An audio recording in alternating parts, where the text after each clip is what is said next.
то чанд моҳи пеш киштиҳои бузург тавассути оби босфори Истанбул гандуми Украинаро ба бозори ҷаҳонӣ мебурданд.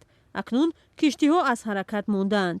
муосираи бандарҳои Украина аз сӯи нирӯҳои баҳрии Русия содироти ғалларо аз ин кишвар номумкин кардааст. Украина яке аз 5 кишварҳои бузурги таъминкунандаи ғалла дар ҷаҳон аст ва ин вазъ боиси ба таври рекордӣ боло рафтани нархи маводи ғизоӣ шудааст.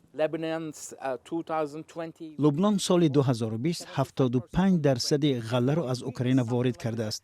медонед тартиби харидани гандум чунин аст ки агар шумо мехоҳед ҳамин ҳоло онро бихаред бояд пули зиёд пардохт кунед ва ҳатто мумкин аст гандум наёбед. бинобар ин дар кишваре чун Лубнон ки аллакай ба буҳрони молӣ гирифтор аст вазъ метавонад бадтар шавад.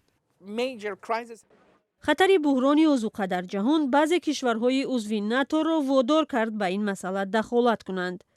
қарор аст як мавзӯи аслии мулоқоти Сергей Лавров, вазири корҳои хориҷии Русия бо мақомоти Туркия таъсиси гузаргоҳ ё коридор тавассути баҳри Сиёҳ барои роҳ ёфтани ғаллаи Украина ба бозорҳои ҷаҳонӣ шавад. Туркия бовар дорад ки бо таваҷҷӯҳ ба ҳузури қавии нирӯҳои Русия дар баҳри Сиёҳ ин мулоқот аз хатари бархурди НАТО бо Русия пешгирӣ мекунад. аммо аксар кишварҳо ба талоши Русия барои коҳиши буҳрони ғалла бо шубҳа менигаранд. таҳлилгарон мегӯянд Москав метавонад аз он ҳамчун фишанг барои бекор кардани таҳримҳои ғарб истифода барад. ба бовари коршиносон агар муосираи ғаллаи Украина идома ёбад, Анқара ба фишорҳои афзоянда рӯбарӯ мешавад то роҳи киштиҳои низомии НАТО-ро ба баҳри Сиёҳ тавассути Босфор боз кунад.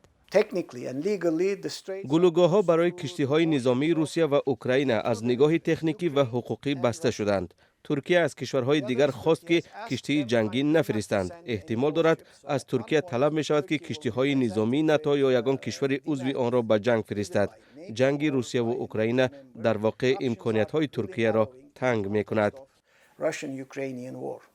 вале ба таъкиди таҳлилгарон Туркия талош дорад аз вуруди бозигари нав ба баҳри Сиёҳ ва шадидтар шудани ҷанг пешгирӣ кунад.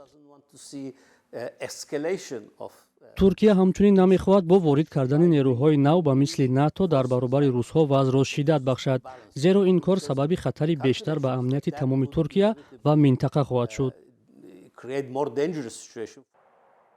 анқара хуб медонад ки Москав бо пешниҳоди имконият ва фишангҳои нав мехоҳад Босфорро барои киштиҳои НАТО баста нигаҳ дорад.